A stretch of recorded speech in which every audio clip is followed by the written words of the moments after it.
பேரறிஞர் அண்ணா ஒருமுறை தென் மாவட்டங்களில் சிறப்புரை நிகழ்ச்சி முடித்து காரில் வரும்போது சற்று ஓய்வுக்காக மர நிழலில் தனது காரை நிறுத்தினார்.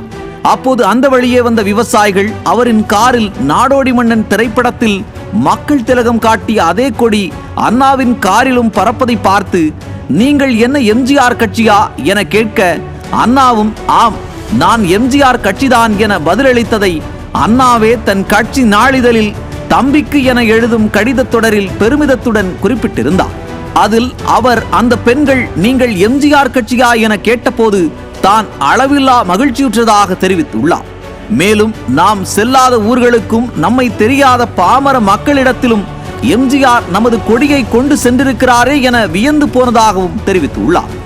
நாம் உறங்கும் வேளையில் கூட எம்ஜிஆரின் திரைப்படங்கள் நமது கருத்துக்களை பிரச்சாரம் செய்து கொண்டிருக்கின்றன என்பது உண்மையல்லவா என்றும் மகிழ்ச்சி பொங்க குறிப்பிட்டிருக்கிறார். இப்படி திமுக என்றால் எம்ஜிஆர், எம்ஜிஆர் என்றால் திமுக என அந்த காலத்தில் இருந்தது. அதனால்தான் யாருக்கும் கிடைக்காத கனி ஒன்று மரத்தில் பழுத்து தொங்கியது. யார் மடியில் விழுமோ என ஏங்கி தவித்த போது அக்கனி என் மடியில் விழுந்தது.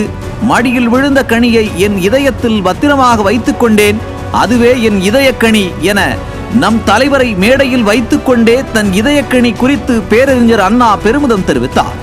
அதேபோல் 67ஆம் ஆண்டு தேர்தலில் புரட்சி நடிகரான நம் தலைவர் 1 லட்சம் ரூபாய் தேர்தல் நிதி தந்தபோது 1 லட்சம் ரூபாய் பெருந்தொகைதான், ஆனால் நானோ இதைவிட அதிகம் எதிர்பார்க்கிறேன்.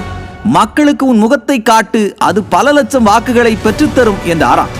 அந்த நேரம் நம் தலைவரை எம்.ஆர். ராதாவின் தோட்டாக்கள் கழுத்தில் துளைக்க குண்டடிபட்டு கழுத்தில் கட்டோடு இருந்த அவரது சுவரொட்டிகள் தமிழ்நாடு முழுவதும் ஒட்டப்பட திமுக மகத்தான வெற்றி பெற்று நம் அண்ணாவும் அரியணை ஏறினார்.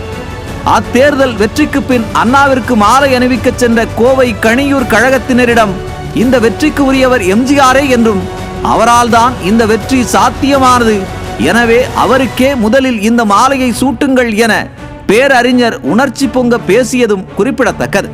இப்படி தனது தலைவரும் வியந்த தொண்டராக விளங்கிய நமது புரட்சி தலைவரை தீய சக்தி திமுகவில் இருந்து வெளியேற்ற அப்போது தொடங்கிய இயக்கம்தான் தமிழக மக்கள் போற்றி பாடும் அண்ணா திராவிட முன்னேற்ற கழகம். அத்தகைய மகத்தான புரட்சி தலைவரின் வழிவந்த புரட்சி தலைவியும் தனது தலைவர் வியந்த தொண்டராக இருந்து சிறந்த நிர்வாகியாக திகழ்ந்து கழகத்தை இராணுவ கட்டுக்கோப்புடன் கட்டி காத்தார். அவரது வழிவந்த நம் புரட்சி தமிழரும் தலைமை வியந்த தொண்டராகவும் தலைமைக்கு தக்கதொரு விசுவாசியாகவும் திகழ்ந்து தமிழக முதல்வராகி இன்று அதிமுக என்ற தனிப்பெரும் கட்சியின் பொதுச் செயலாளராகி நம்மையெல்லாம் வழிநடத்தி வருகிறார். அத்தகைய பெருந்தகை நாளைய தமிழகத்தின் நம்பிக்கை நட்சத்திரமாகவும் ஜொலிப்பதற்கு நம்மாலான பணியை இன்றிலிருந்தே செய்வோம், இயன்றவரை செய்வோம் என புரட்சி தலைவரின் 38ஆம் ஆண்டு நினைவு நாளில் நாம் அனைவரும் சூளுரைத்து நம் பயணத்தை தொடர்வோமாக. நியூஸ் ஜே செய்திகளுக்காக தமிழ் புரட்சி தொண்டன் கோபாலகிருஷ்ணன்.